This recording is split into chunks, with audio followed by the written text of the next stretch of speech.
వేదికను అలంకరించిన పెద్దలందరికీ పేరు పేరున నమస్కారం. నేటి కార్యక్రమానికి ముఖ్య అతిథిగా విచ్చేసిన కేంద్ర మంత్రివర్యులు పెమ్మసాని చంద్రశేఖర్ గారికి ప్రత్యేకమైన కృతజ్ఞతలు.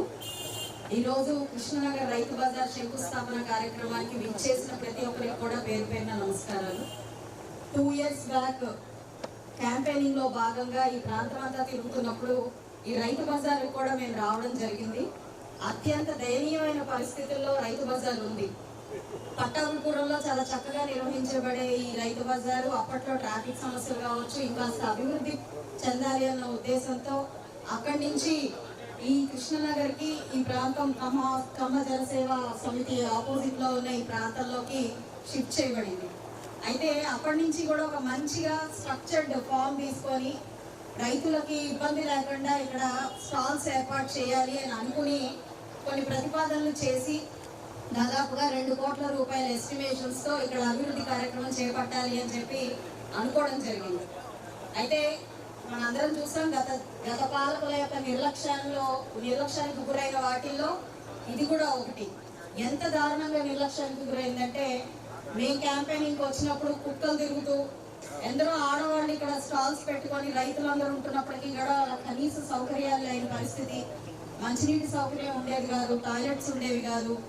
అది కాక ఇక్కడ స్థానికంగా ఉన్న చిన్న స్టేడియం లాంటి దాంట్లో చాలా మంది అసాంఘిక కార్యకలాపాలు చేపడతారు. ఇంకొక వాచ్మెన్ లేక గేట్లు ఓపెన్ చేసి అలా ఎంతో ఇబ్బందిగా ఉండేది. ఎప్పుడు మేము విజిటింగ్ వచ్చినా కూడా ప్రప్రథమంగా వాళ్ళు ఇదే కోరుకునేవాళ్ళు, మాకు కనీసం ఇక్కడ ఒక గేట్ ఏర్పాటు చేయాలి, ఒక సెక్యూరిటీ ఉండాలి. సాయంత్రం అయితే చాలా ఇబ్బందికరంగా ఉంది, ఆడవాళ్ళకి చాలా ఇబ్బందికరంగా ఉంది.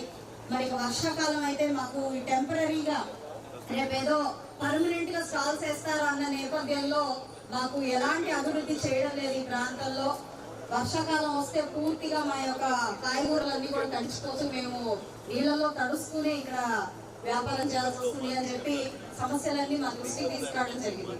అదేవిధంగా ఇక్కడ కొనుగోలుదారులను కూడా అడిగినప్పుడు ఎంతో బాగా నిర్వహించబడే ఈ రైతు బజారు ఇప్పుడు నిరాదరణకు గురయ్యి మేము లోపలికి రావాలంటే కూడా మోకాళ్ళ లోతు నీళ్లతో మేము దాటుకొని రావాల్సిన పరిస్థితి వస్తుంది అని చెప్పి మా దృష్టికి తీసుకొచ్చినప్పుడు మా స్థానిక కార్పొరేటర్ మరియు డివిజన్ ప్రెసిడెంట్ అయిన మా శ్రీనివాసన్ గారికి చెప్పినప్పుడు కూడా ఆయన తమ సొంత డబ్బులతో ఇక్కడ గ్రావెల్ అంతా కూడా తోలి కాస్త సౌకర్యంగా అందించడం జరిగింది. ఆ తర్వాత శానిటేషన్ చాలా చాలా ఇబ్బందికరంగా ఉన్న పరిస్థితిని కూడా గమనించి నాటి కమిషనర్ గారిని కూడా దీని మీద ప్రత్యేక దృష్టి పెట్టాలి అని చెప్పి ఇక్కడ ఒక డెడికేటెడ్ శానిటరీ ఇన్స్పెక్టర్ ని కూడా ఏర్పాటు చేసి ఇక్కడ ఎక్కడ ఇబ్బంది లేకుండా చేసిన పరిస్థితులు మేము అందరం చేయడం జరిగింది కూటమి ప్రభుత్వం ఏర్పడిన తర్వాత.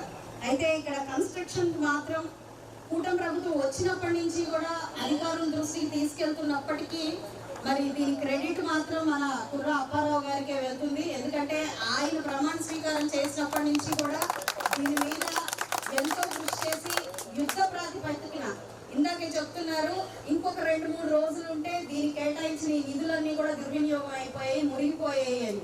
అంత యుద్ధ ప్రాతిపదికన ఈ నిధులన్నింటినీ కూడా ఇక్కడ ఉపయోగపెట్టేలాగా ఈ కార్యక్రమాన్ని తీసుకురావడం, అన్ని శాంక్షన్స్ ఇప్పించడం, దానికి మాకు నిరంతరం సహాయ సహకారాలు కేంద్ర మంత్రి వర్యులు మాకు అందించడం చాలా చాలా శుభ పరిణామం.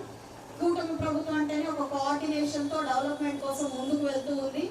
నేటి శానిటేషన్ పరిస్థితి కానివ్వండి, అభివృద్ధి కార్యక్రమంలో ముందుకెళ్తున్న విధానం కానివ్వండి, అన్ని కూడా సమర్థవంతంగా జరుగుతున్నాయనే చెప్పచ్చు. అయితే స్థానికంగా ఇది పెద్ద మార్కెట్ ఉంటున్నప్పుడు చుట్టుపక్కల వాళ్ళకు కూడా కొంత అనుమానాలు రావచ్చు. మరి నిత్యం ఏదో ఒక పళ్ళు తిరుగుతూ ఉంటాయి, మాకు ఏదైనా ఇబ్బంది కలుగుతుందేమోనని అన్ని ఆలోచన చేసి పార్కింగ్ ఏరియాని చాలా సౌలభ్యకరంగా డిజైన్ చేయడం జరిగింది.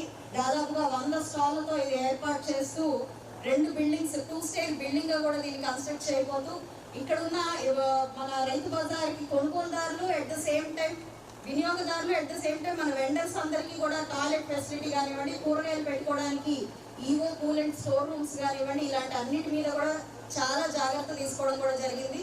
అదేవిధంగా మెయింటెనెన్స్ కూడా జనరల్గా ఇలాంటివన్నీ మెయింటెనెన్స్ జిఎంసీ వారికి వదిలేయడం, అవి మరి సరిగ్గా నిర్వహించబడట్లేదు అని చెప్పి ఒక బాధ కూడా స్థానికంగా వ్యక్తమవుతుంటుంది. అలాంటి ఏ అనుమానాలు లేకుండా దీని పూర్తి బాధ్యత కూడా ఏఎంసీ వాళ్ళే మెయింటైన్ చేయడానికి ముందుకు రావడం అనేది చాలా గొప్ప విషయం.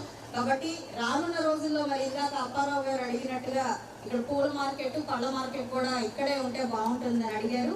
వారి ప్రతిపాదనలు కూడా మేము కమిషనర్ గారి దృష్టికి తీసుకొని అది సాధ్యపడేలాగా ప్రయత్నాలు చేస్తాము. దానికి పూర్తి సహాయ సహకారాలు మాకు ఎంపీలు అందిస్తారని చెప్పి మేము ఆశిస్తూ మరొకసారి ఈ కార్యక్రమానికి విచ్చేసిన పెద్దలందరికీ మరియు మీడియా మిత్రులకి అతిథులందరికీ కూడా పేరు పేరున నమస్కరిస్తూ